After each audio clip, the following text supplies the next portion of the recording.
Cheers and welcome, my friends. I'm Horatrak and we are playing Europa Universalis 4 together. Now, I explained a lot of gameplay mechanics in the last episode, but we are not done yet. I will try to make it brief, but there are certain circumstances that you should know about. We are, if you take a look at our diplomacy screen, we have to view our own country.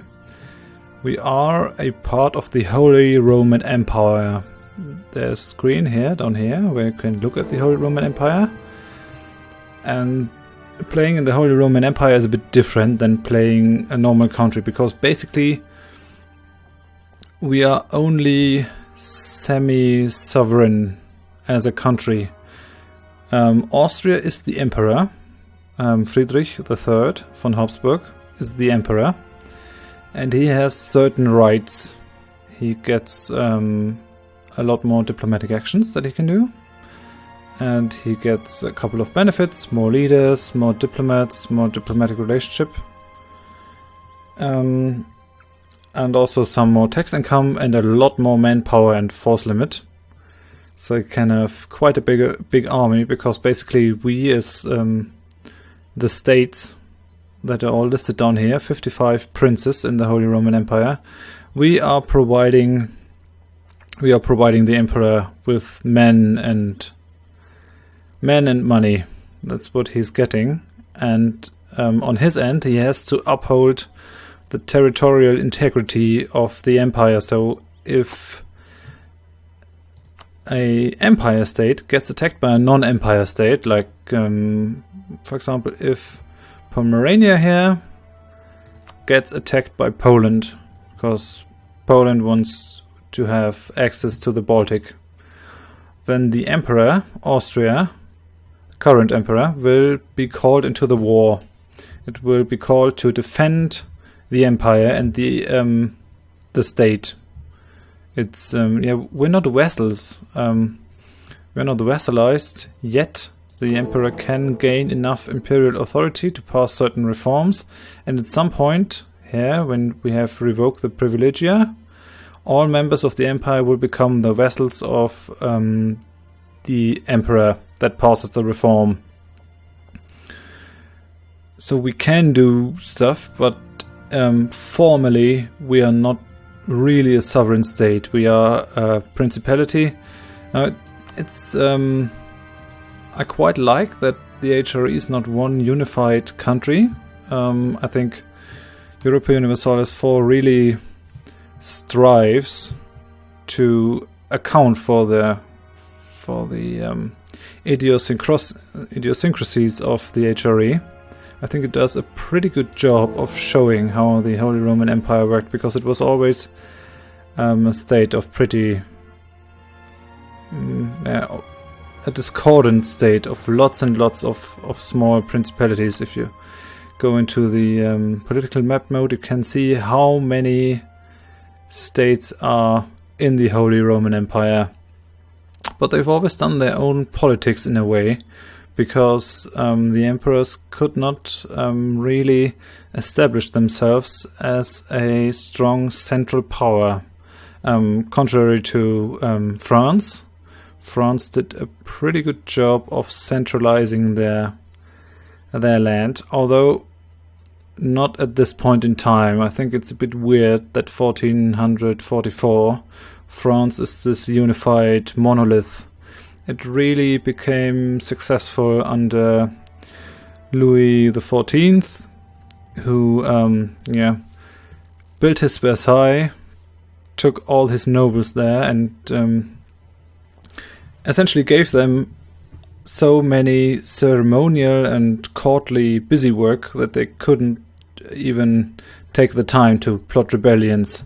But at this point in time, all the power lies in the hands of the feudal lords, and the Holy Roman Empire is especially splintered.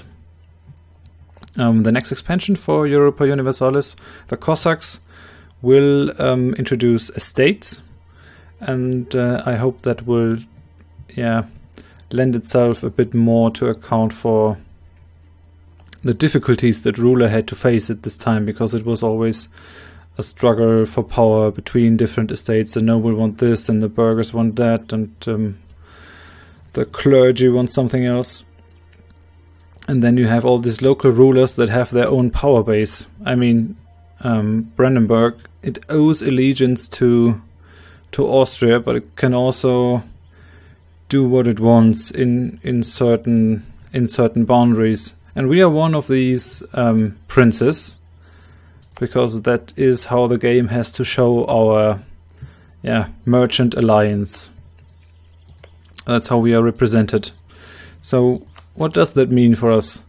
Problem is, you cannot go on a conquering spree in the Holy Roman Empire, because if we conquer, for example, Saxe-Lauenburg, the province of Lauenburg that is owned by the Principality of Saxe-Lauenburg, then it will be unlawful territory, and the emperor can say, give this territory that you are holding without any lawful claim back to me, because we don't have a core on it.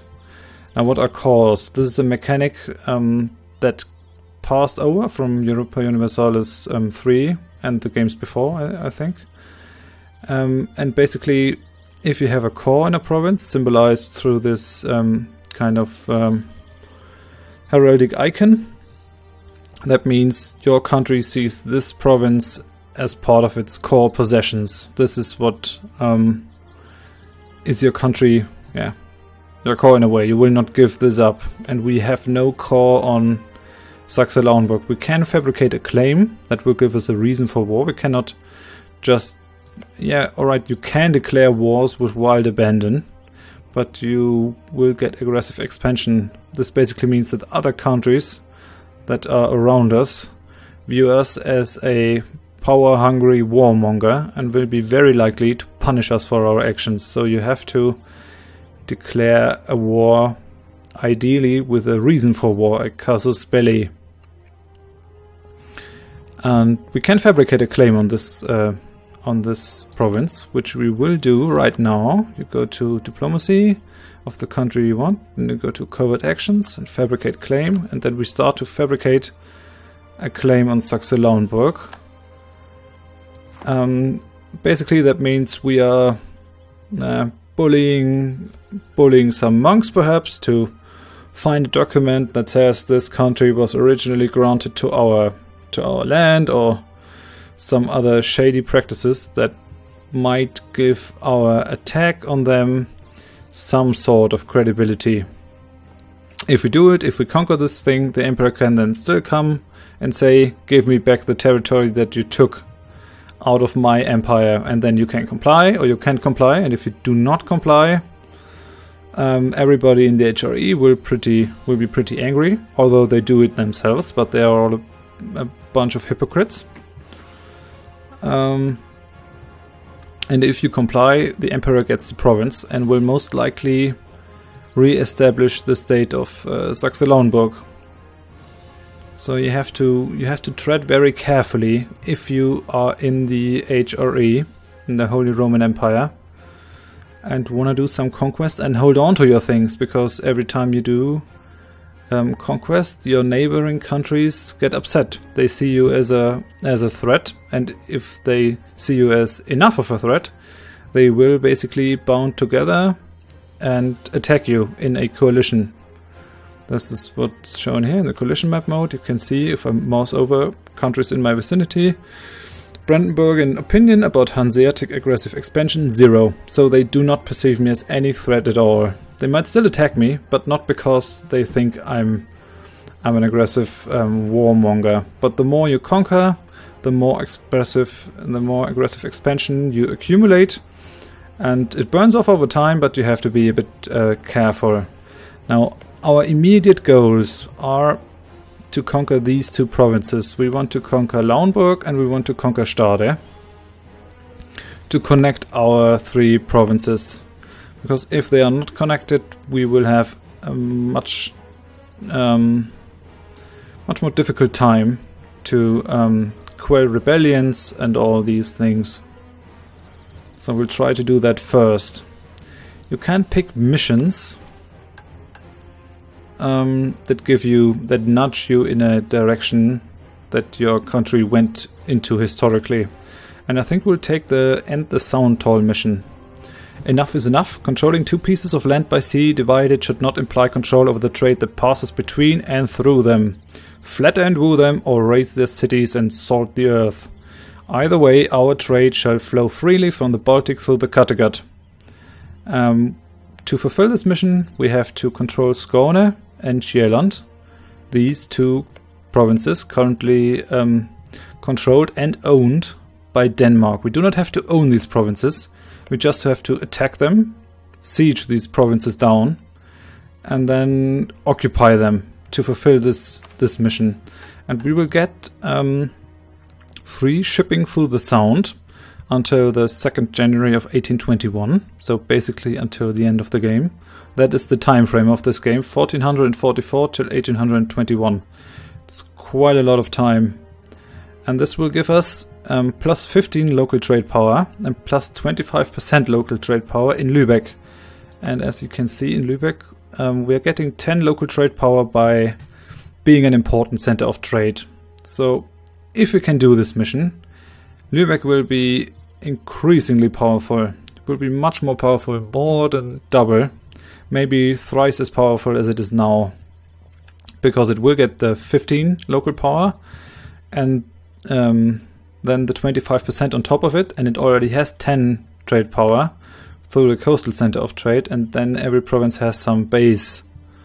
And this is 3.4 through its local development. So Lübeck will be very powerful in terms of trade, and we really want that. We need it. You can set rivals to basically tell the world, these are my enemies. I will attack them and hinder their progress in every way I can. And there's an old saying that says, the enemy of my enemy is my friend. And that's basically how this diplomacy thing works. So we have our own enemies. Brandenburg, Brunswick and Münster are our enemies. This here is Brandenburg, later to form Prussia. This is Brunswick, our other enemy, Braunschweig in German. And this here is Münster, our third enemy. Now, if you want to minimize friction, just put those countries that rival you as your own rivals. But we do not want to do that. We want to pick Verden, because they own a land that we want, and you can fabricate claims on your rivals a bit cheaper than on normal countries. So we'll take Verden. And then we'll take... what shall we take?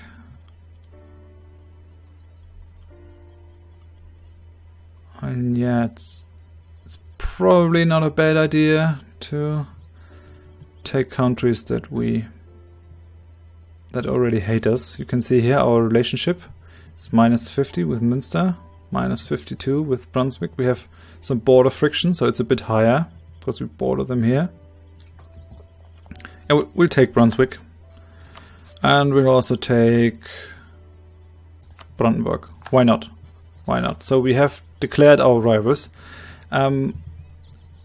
If you do stuff against your rivals successfully, you'll get power projection with increasing benefits. So you see that if we have at least 25 power projection, we can have one more leader, one more general, or one more admiral. And if we have at least 50 power projection, we gain plus 1 point in every category of the power points per month. It's worth it to do it. Power projection basically shows the world that you can go through with what you declare your goals to be. So we could attack one of our neighbors and humiliate them to gain power projection. We could take provinces from them. We can embargo them. We can do quite a bit of things to hurt our rivals. And we might do that. You can embargo your rivals for free. But first I'll go ahead and fabricate a claim on Stade. And then I think we'll shell on pause. I think I have covered nearly all aspects. Yeah, I haven't been covering the fleets. So you have 4 types of ships. You have transport ships. You have galleys. Galleys are especially useful in inland seas where there are no significant tides. So like the Baltic and the Mediterranean, the Black Sea, and I think some seas over here in Southeast Asia, but they're not relevant at the time. And then you have light ships. These light ships you can use to protect trade. You can tell them to go home when a war breaks out. You can name your fleets as you can name your armies. So we are going to call this fleet the Lübeck trade. Now these small ships, some people think they are trade ships. They're actually not trade ships, but they are small enough ships, but powerful enough ships to protect the trade. So they might be ordered to protect convoys of merchant ships, but they themselves are warships, and they have, as you can see, 10 cannons. And they are the fastest type of ship. They have a speed of 10. And each of these ships that you send to a trade node, like we will do here, will increase our trade power because we are able to pull more trade because our convoys of our merchants are protected. At the moment we have 109.2 power in Lübeck. We will send these ships and they will increase our trade power. Each ship will increase it by 2. We have 5 ships, so it will increase by 10. We've still not selected the mission. I should have done that. So that's that. You have some national decisions that you can take. We could form the German nation or switch to a theocratic administration. Not sure why I should do that. But yeah, I guess you can grow tired of the Republican freedom. So why not have a theocracy and do what your superiors tell you? Yeah, that's it basically. This is our war fleet. I forgot the biggest ships. These are heavy ships. These are dedicated warships that cannot protect trade, but that pack quite a punch. These warships are pretty powerful. If you can go here, you can set here your preferred military units. You can choose at the moment between halberd infantry and Latin medieval infantry. We have the Latin medieval infantry. It will give you some description. Basic soldier of Western European armies. They tended to be peasant levies with little or no training and very poor equipment. However, when deployed en masse, they could be devastating. And as you progress through the technologies, you get better and better units, and often you get them at the same point of technology, and then you can choose between them. And all the units you build in your core provinces will be of this unit type that you have set to preferred. And these are your ships. Here you cannot choose to build older ships than you want, because what's the point? The cost doesn't increase. Maintenance does increase, but you have no power over that. So these early carracks, they have 40 cannons and they have a 20 hull size, so they are pretty big and very powerful ships. They have 4 times the cannons of one light ship. They are quite expensive. They cost 50 ducats. This would nearly empty our treasury if we would build one. But yeah, I think it's cheaper for now for us to build galleys. They only cost 10, but they have 12 cannons, and they get plus 100% attack strength against other ships while operating in inland seas. Obviously it makes no sense to have a galley over here in the Atlantic, where you have high waves and stuff that make galleys not really feasible for warfare. They can still do it if the wind is calm and such, but generally you want to have sailing ships over here. But in our inland, or in our Baltic thing, galleys are quite good for quite some time. We have built another unit here. Yeah, what I should have said is you have also a naval force limit. We are an independent nation, so we can have 12 ships, and each of our provinces is giving us some force limit. So Lübeck is giving us Force Lübeck because it is an important center of trade, and therefore we can have 2 more ships. And I think you should think of the ships not as one ship, but as of, a fleet of ships or something. So these might be not 5 ships, 5 lonely ships here in the Baltic, but perhaps 50 or whatnot. However you wanna think about it. Now, when this unit is built, we will attack Saxe-Lauenburg. We need to wait for our claim to be finished, and then we will attack them. For this province, I think we'll make our ruler into a general. He will have a higher chance to die, but you get a free general. You do not have to spend any power points to do that. But the attack will have to wait until the next episode. We are over 20 minutes. If you enjoyed the episode, please give me a like. If you did not enjoy the episode, you can give this video a dislike. That's what it's for. If you want to see more of the series of my other content in the future, please consider subscribing. Thank you very much for watching. I hope you join me in the next episode. Bye bye.